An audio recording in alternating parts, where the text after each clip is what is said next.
And for the Bears, I mean, look, like I understand why you would think that way, but Colson Loveland and Cole Kmet kind of play different positions. Mm-hmm. You know, I'm all in on my Steelers coming out of the AFC. I think they can get to the Super Bowl with what they've done if they keep TJ Watt happy. A, do you like my take? And B, do you think they keep him? yeah, I like your take. I also like what they've done because I think they were just stuck in neutral. You know what I mean? Like, and I felt this way like at the end of last year, and you know, I initially thought like, you know, it could be Matthew Stafford. I'm going there. But I had a feeling they were going to try to take a big swing at quarterback because they had kind of been held prisoner by missing on Kenny Pickett. And, like, the timeline for their team, it kind of gotten to the point where it looked like they were almost running out. You know what I mean? And do you want to kind of keep going in that 10, 9, 8 win range, you know, getting in the playoffs but not having the firepower to win when you get there? Or you want to say the hell with what happens 3 years from now? You know, we're going to go for it now and deal with the repercussions later. That's where they are, you know. So I like what they've done, and you know, I think it's a risk. And when you get that old at that many key positions, there's obviously you know, there's the gamble that everybody ages out at once. But, you know, at this point where they were with their roster, I think it's a worthy gamble. As for TJ Watt, he's got a ton of leverage now, you know, because obviously he's a big piece of the equation. He's a big piece of why you do this in the first place, because you have a great player like that, you know. And, you know, for the guys who are in that core and that have been winning with them, you know, but not winning at the highest level, like you do this because you have guys like that and you want to push it over the top. So, I'm sure there's going to be a lot of back and forth over the next month or two. But I just think there's too much of a mutual benefit to getting something done for that not to happen. But he certainly holds all the cards right now. Albert, how different do the Steelers feel to you as far as the way they do business now versus 5-10 years ago? It's definitely different.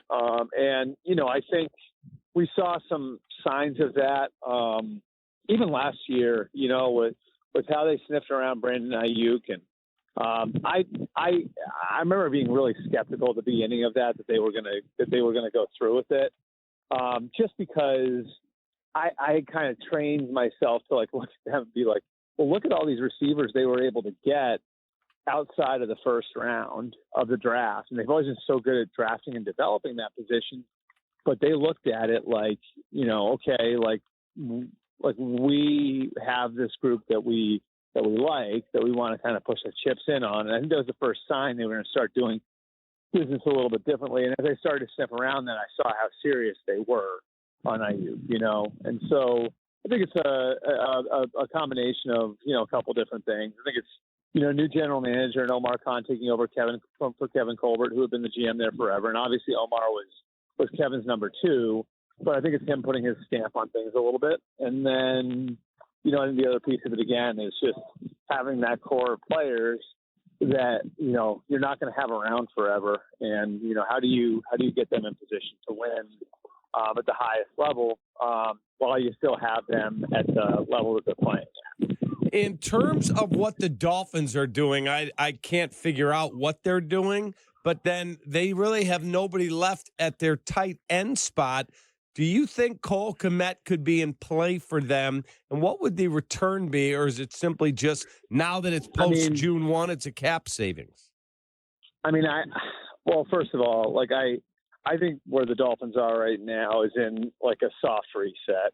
I think organizationally, they are, to me at least, in a position where it's like, okay, like we've got our quarterback now on a bigger contract, and we're going to have to start building differently.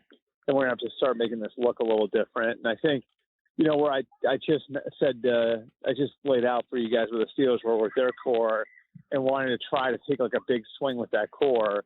I think the Dolphins kind of got to a point with their core around Tua on a rookie contract where it's like, are you ever going to get over the top? And I think that they were pretty real with themselves and saying, we took our big swings. Now we got to kind of reset a little bit. And so Teron Armstead retires. I don't think they would hang up the phone on you if you called on Tyreek Hill right now.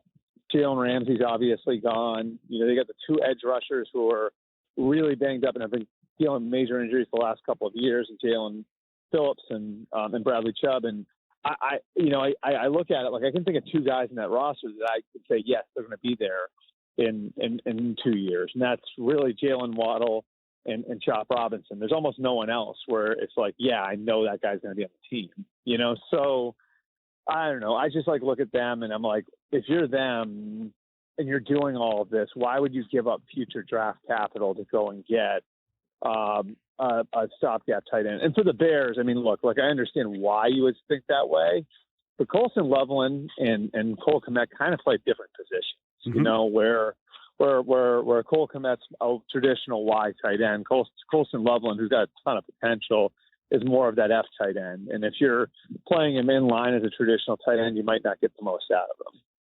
As always, Albert, we appreciate the time. Thanks for coming on the show.